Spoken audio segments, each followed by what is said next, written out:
Nu avem voie să vedem la Comisia lor. De Armelia Română.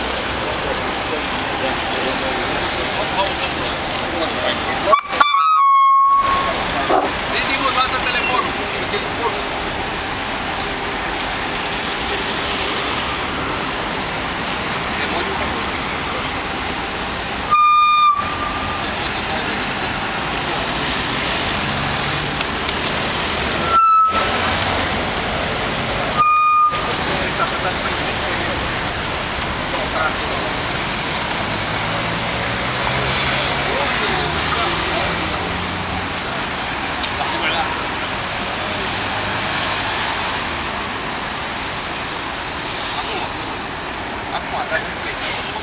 Bună ziua! Domnule președinte, întrucât n-ați dat curs solicitării noastre de audiență, suntem nevoiți să vă citim scrisoarea deschisă de aici din stradă. Scrisoare deschisă. Către Excelența sa, președintele României, Traian Băsescu. Excelență, vă facem cunoscut faptul că drama poporului palestinian este comparativ egală cu drama românilor din Basarabia, aproape identică prin faptul că în anul 1940 românii au fost alungați de pe pământurile lor, torturați, oprimați și Basarabia a fost ruptă de țara noastră România și anexată Uniunii Sovietice.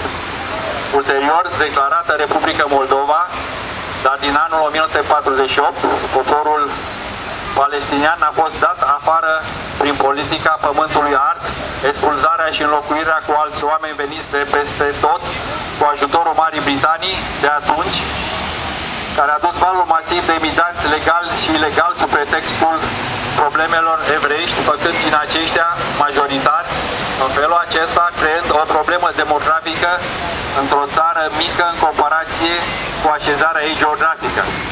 În anul 1947, ocupația britanică, care s-a autodeclarat ca fiind mandatul britanic, deși în conformitate cu Cartea ONU, mandatul asupra altor popoare poate fi luat după consultare în prealabil cu populația originală din zona respectivă, a hotărât divizarea.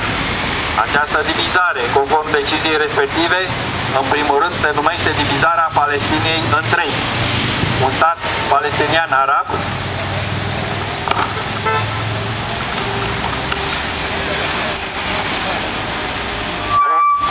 un stat israelian și Ierusalimul, un oraș internațional cu ieșire la Marea Mediterană.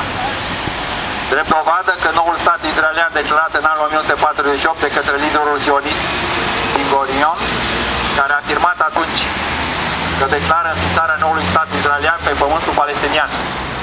Palestinienii care au fost dați afară în 1948 din casele lor, prin masacrele și prin toate metodele identice cu cetățenii noștri din Basarabia. Organizația Națiunilor Unite a reglementat problemele lor prin decizia 194 din 1948 privind problemele lor, care afirmă clar dreptul la reîntoarcerea acestora în casele și proprietățile lor ocupate și pentru cei care nu doresc acest lucru au dreptul la despăgubiri. În anul 1967, în urma războiului de 7 zile, Israelul a ocupat înălțimile Golan din Siria, Cisjordania de sub administrația Iordaniei, fâșia Gaza de sub administrația Egiptului și peninsula Sinai din Egipt. Prin decizia 242, Organizația Națiunilor Unite afirmă clar retragerea Israelului din teritoriile arabe ocupate în urma acestui război. Dar Israelul, până în acest moment, refuză retragerea din aceste teritorii ocupate. Președintele Egiptului, al-Sadat, a semnat acordul de pace cu Israel, rostind această dorință de înființarea statului Palestina, chiar de la Knesetul israelian, pierzându-și viața. Urmat de Yasser Arafat, președintele Palestinei, împreună cu Isaac Rabin, care a semnat acordul de pace, pierzându-și aceștia viața asasinat de un extremist israelian, iar Arafat a fost otrăvit ca un preț al păcii din Orientul Mijlociu. Dovada că pacea nu este dorită de cei care conduc jocul în această zonă. Esențial pentru noi este că credem că această zonă nu poate să aibă o stabilitate fără pace. Pacea nu poate fi instaurată în această zonă fără a se înființa un stat palestinian, inclusiv pe teritoriile ocupate în urma războiului din 1967. Pentru aceasta este nevoie ca deciziile internaționale privind această cauză să fie puse în aplicare.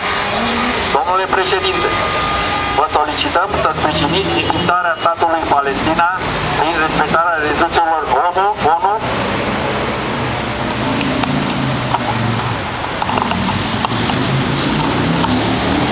și să nu dați curs cererii reprezentanților statului Israel de a nu recunoaște înființarea acestui stat. Vă reamintim, domnule președinte, că este foarte important atât pentru români, cât și pentru cetățenii de origine palestiniană, cât și pentru apatrizii de origine palestiniană să se înființeze acest stat.